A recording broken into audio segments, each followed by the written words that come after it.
So I thought I would just run over sort of the layman's understanding of the argument, and then we want to get into the philosophical stuff, because people do want to know. They want to know about intentionality. They want to know about intentionality. They want to know about what is a counterfactual, what does it mean by coextensive traits, what's the difference between a coextensive trait and just like coextensive property, stuff like that. So I'm just going to run through sort of my basic understanding without any philosophy of the argument. You guys see if that seems about right. And if it doesn't, then fix that part. So he says in one of these videos, there are really only two videos that I found where he talks a lot, but in one of them, he's kind of irritated by all the reviews, and he gives a really pared down, plain, I guess, explication of the argument. And so it kind of goes like this. He says, all right, so natural selection, what he says is, creatures are selected for their relative fitness of their phenotypic traits in their ecologies. So in an environment, organisms with a phenotypic trait that's more adaptive to the environment will tend to have more babies. Then they pass the genotype that's responsible for the phenotype onto those babies, and the more adaptive trait will become more and more common in that population. And that's sort of what he says natural selection says. Okay, so the general principle of how the traits get selected because they increase fitness, he lays out like this. Suppose organisms that have phenotypic trait 1 are more fit than organisms that have phenotypic trait 2, and they're both in this ecology. Then, all else being equal, the organisms with trait 1 phenotypes will be selected over the ones with trait 2 phenotypes. So, if having trait 1 isn't advantageous in any kind of way over having trait 2, then neither type of organism is going to end up being more common. So, if the organisms with trait 1 and the organisms with trait 2 are equally fit, neither type of organism will be selected in preference to the other, everything else being equal. So far, that seems right. I mean, I think that's a pretty good description of what we think of when we think of natural selection. And he says, okay, but there's a problem, and here's the problem.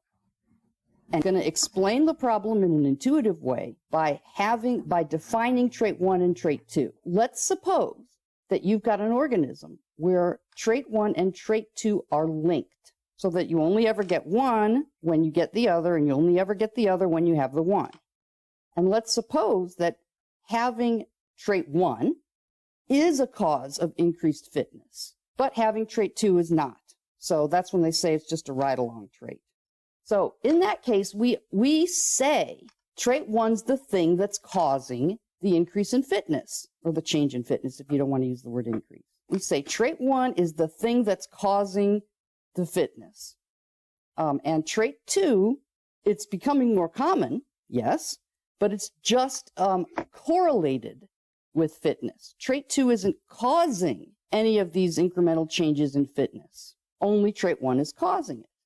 Okay, but here's the thing. The traits are linked. So as far as the raw, non-minded environment is concerned, both trait 1 and trait 2 are like just correlated because they're linked.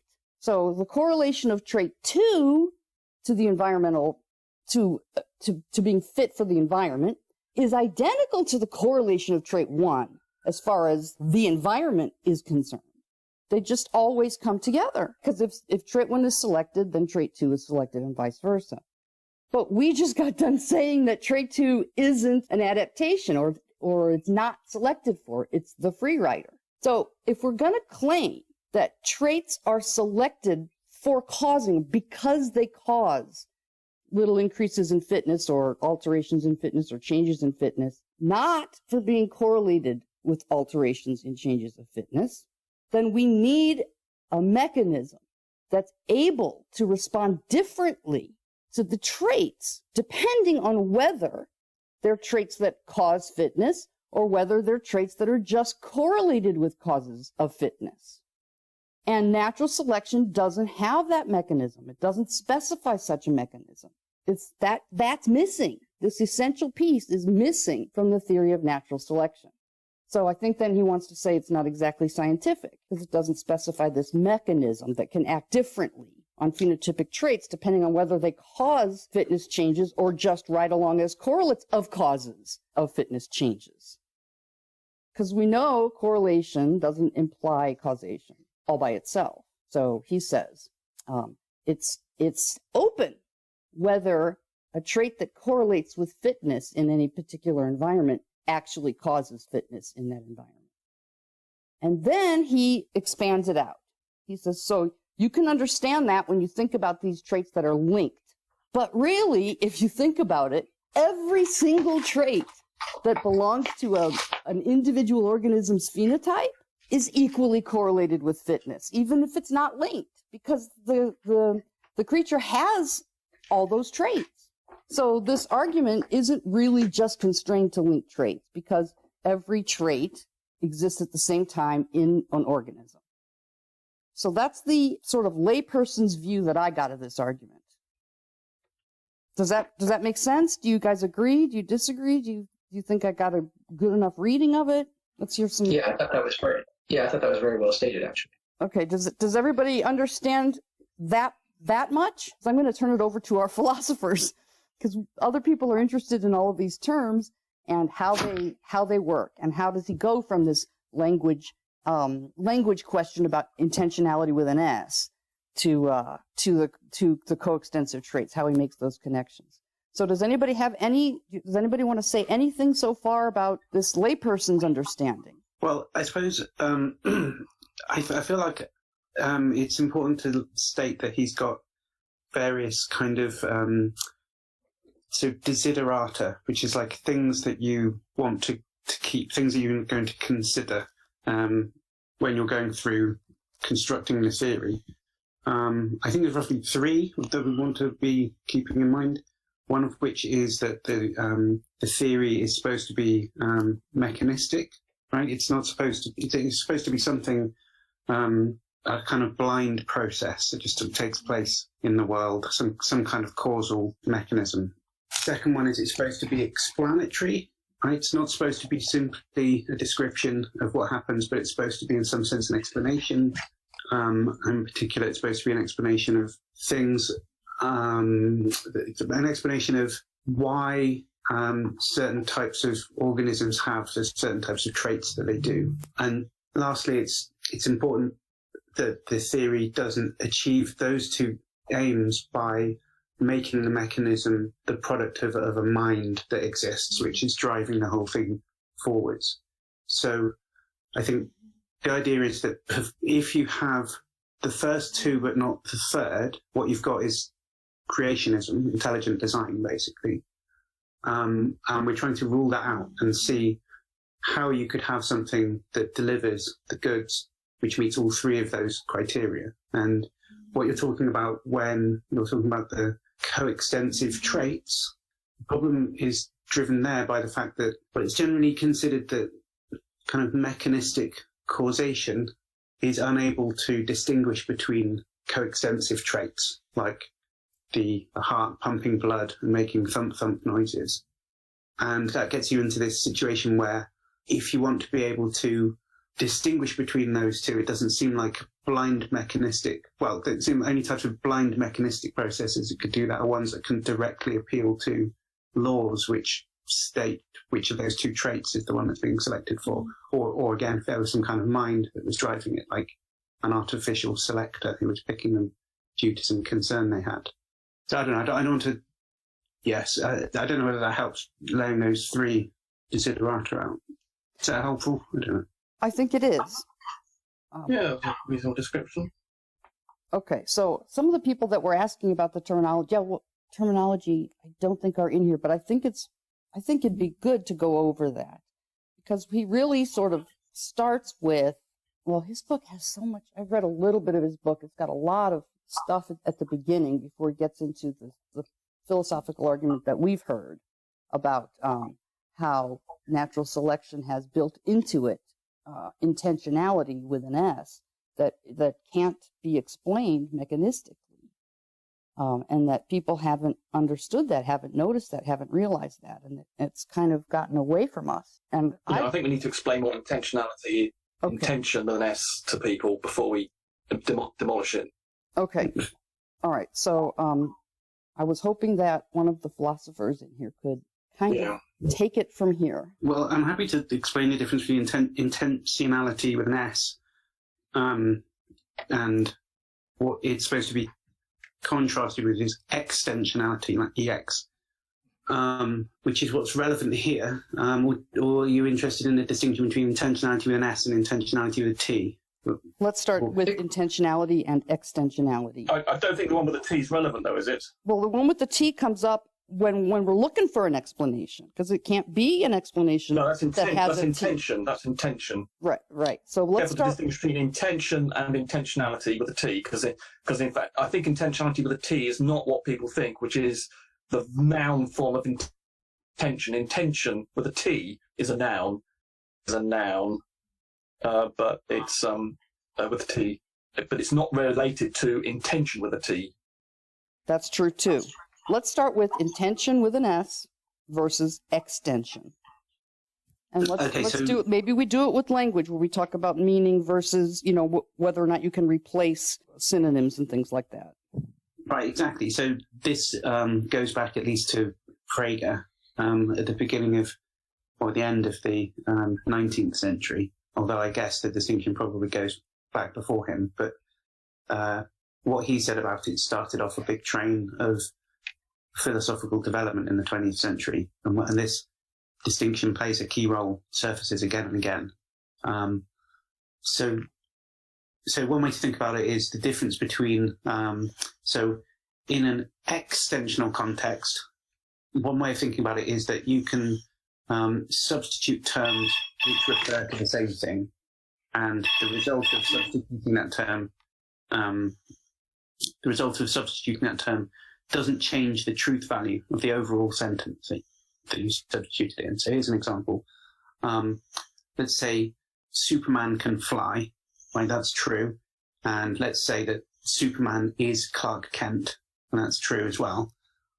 So we can then substitute the word Superman for the words Clark Kent because they refer to the same thing. And in that sentence, we get Clark Kent can fly. Well, that's true as well, right? Because Clark Kent is Superman, and he can do everything that Superman can do, obviously. So Superman can fly is true. Superman is Clark Kent is true, and that means that you can substitute one for the other in that context. But it's extensional, just means you can substitute those words around, and it keeps the truth value of the sentence you substituted them in the same. In an intentional context, that's just not true. That fails. So an intentional context is one example would be when a sentence is being, it's the object of somebody's belief, right? So let's say that Lois Lane believes that Superman can fly, right? The proposition Superman can fly is something that she believes is true, right? So it's true that Lois Lane believes that Superman can fly. It's also true that Superman is Clark Kent, although Lois Lane doesn't know that bit. But now we can't substitute the word Superman for the words Clark Kent, right? Because it's false that Lois Lane believes that Clark Kent can fly. So in a context where you can substitute terms that refer to the same thing, co-referential terms, we call that an extensional context. And in a context where you can't, we call it an intentional context. So it's whether or not, the difference is between whether or not you can substitute co-referential terms without making a difference, basically. If you can, that's extensional. If you can't, that's intentional. So hopefully that's clear. That's a good explanation. Yeah, that's clear. So now let's relate that to what Fodor is saying about natural selection having a built-in intentionality that gets unrecognized sometimes. Okay, good. So Fodor's idea is that causation is an extensional context, right? So if I say that let's say that the dodgy fuse in the cellar, the tripping fuse in the cellar, caused the fire that burnt down the house. That because the fire that came out of the house is coextensional with the smoke that came off the house. You can substitute one for the other, and then the tripping fuse in the cellar caused the smoke that came out of the house as well, right? So because the fire and the smoke are co-extensional, and we can substitute one for the other in that context without changing the truth value of the overall sentence, that causation sentence, that shows that the causation is an extensional context, right? So if X causes Y and Y is co-extensional with Z, then X causes Z, right? That's the principle that's going on here. And so let's relate that specifically to what's going on here. There's something that goes on in the environment, which is selection pressures or whatever you would call it, which are favoring animals which have hearts that pump blood. And those things are not dying off. Those entities that have these things that pump blood around are not dying off in that environment. So this environment doesn't kill off things that have hearts, let's say. So it's kind of causal. It's not quite straightforwardly causal, I guess. It's more like that causal environment is amenable to those types of entities. Like they can survive long enough to procreate or whatever. But also note that you can substitute now creatures that have things that make thump thump noises, and that sentence stays the same, like, because the environment is just as amenable to things which have things that make thump thump noises. But those things are dying off in exactly the same rate that those things that have things that pump blood are dying off. Right? The environmental factors are not they're not killing off things that have things that pump rather than things that make thump thump noises, because those two things are coextensive. So there's no different effect from the environment. Whatever you want to say about the environment, it's not making any difference between those two effects, right? Whatever's going on in the environment isn't picking between those two. Nevertheless, okay. So what that means is that the what's going on in the environment and the effect that it has on which things survive and pass on their DNA to the next generation, that process, the kind of attrition which traits get passed down, is an extensional process. It's called mechanistic causal extensional process. And that means that you can substitute terms in for that. So this thing survives. So things with hearts survive in this environment X. Things which have things that make thump thump noises survive in this environment X, right? You can substitute one term for the other, and it's not going to change the truth value of that sentence. But Fodor's idea is that, when people are talking about natural selection, they're saying that there's a different process that's going on, right, which does distinguish between those two, because some process is selecting for things that have things that make pump blood around, and that's not selecting for things that make thump thump noises, right? This is where we want to make, so we all can see this distinction. One of those is a hanger-oner, it's not really doing anything, and the other one is what drives, what's really contributing to, it's playing some kind of, meaningful causal role in the survival of those things, and the other one isn't. And we can see that difference. So what we need is, and Fodor says that the theory of natural selection is supposed to be making that distinction for us, right? The mechanism that's being posited is not supposed to be just simply telling us that things with things that pump blood and things which make thump thump noises survive in these kinds of environments, right? We don't need a theory to tell us that, because we can see that.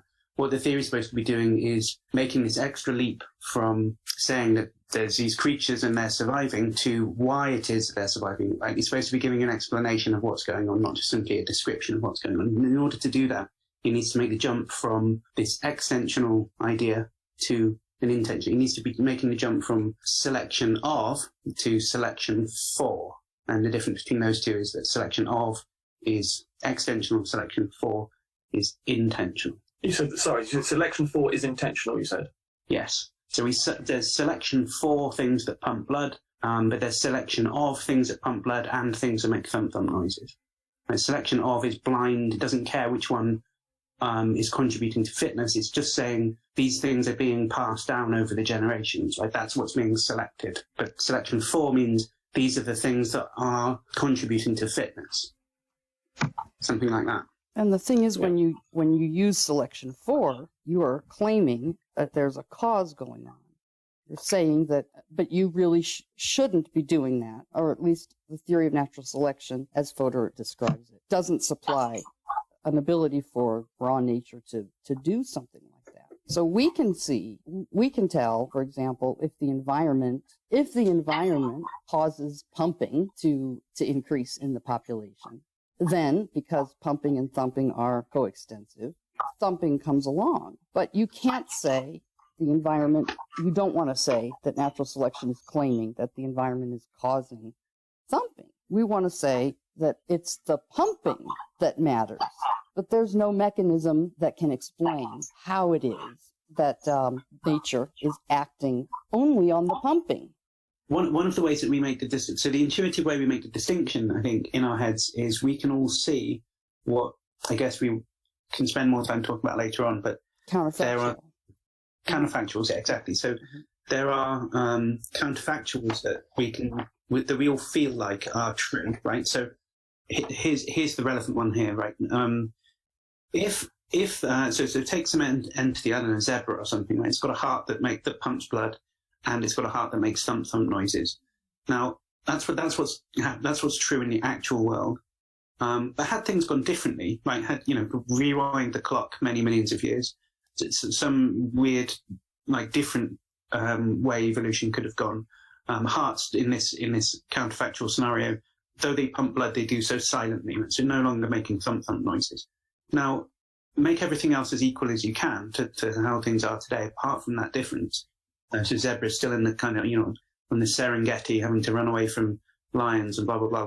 You think everything else is the same, apart from the fact that their hearts were silent instead of making these little thump noises.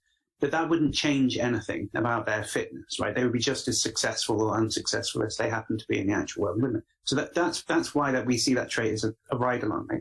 Because if you take it out and leave everything else the same, we don't think that makes a difference to the survival of that animal. On the other hand, if you take away the pumping trait, the animal immediately dies, right? It needs that to be constantly happening throughout its life for it to keep living. So if you were to abstract, if you were to run a counterfactual where the zebra, it doesn't really make sense. It couldn't really have an evolutionary history like this. But let's say for some reason the zebra has a genetic mutation that means that it's born with a heart that makes thump noises, but it doesn't pump any blood, right? It's just making a noise. Right? That thing's not going to survive at all. Right? So everything else being equal, take that trait away and the zebra's dead. But take away the thumping trait and the zebra's alive. Right? So we alive in exactly the same level of fitness in its environment. So that's what we mean. So we know roughly, we at least have a framework where we can clearly state something that seems very intuitive about why that trait is beneficial and why the other one isn't. The only problem is that the causal story that we were talking about just a second ago, which is that there's some attrition, selection pressures in the environment, blah, blah, blah. That doesn't itself give you, you can't generate the counterfactual that I just described for you from just simply looking at the causal pressures that are present on that environment. You have to change the scenario in some sense. So one way of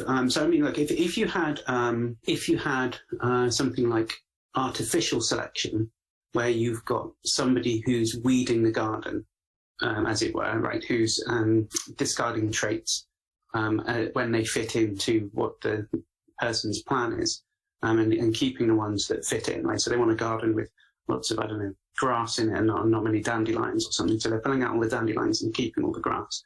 If you were to run some kind of counterfactual situation there, where there's, a sunflower in the middle of the garden, then you're supposed to be able to generate the fact that, what would happen in that situation is a gardener would pull out the sunflower because it was, not in line with their intentions. So it seems to be that in some way, and it's probably not a very good way of explaining it, but if there was a mind there, it's easy to see how those counterfactuals would be true, right? It's just, it follows from the fact that the intention is driving the behavior of the artificial selector in the first place, right? But if we're just talking about environmental pressures bearing down on the animal, although I can describe that counterfactual for you, and we all think that it's true, it doesn't seem like it's resting on that causal explanation that we started off with, which is that the sort of attrition of the environment or the ecology has led to their zebras having things that pump and things that thump, right? That description itself can't actually give you the counterfactuals. It's kind of too sparse to get you there.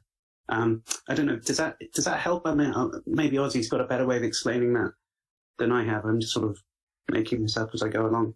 No, I thought that was very good. I have an example or analogy I can give later that I think will help with the issue of counterfactuals. But for people who are completely unfamiliar with this vocabulary, just think of the word counterfactual. I mean, it's something that's contrary to fact. It's a state of affairs that isn't the case that you're invoking. And now it seems kind of odd, like, well, why are you talking about things that aren't the case when we're trying to do science, which is about what is the case? But of course, in any explanation, in any scientific explanation, you are always trying to discriminate between what is dependent from an independent variable, right? You're trying to sort out what are the relevant causal variables from confounding variables that are merely correlated with the cause, but are incidental. And so when we devise experiments, one of the things that we do, part of the point of devising an experiment is to entertain a hypothesis. If it were the case that X was causing such and such, we would expect to see such and such, and we can control this way. But if it was Y that was causing whatever the phenomenon is, we would expect to find such and such.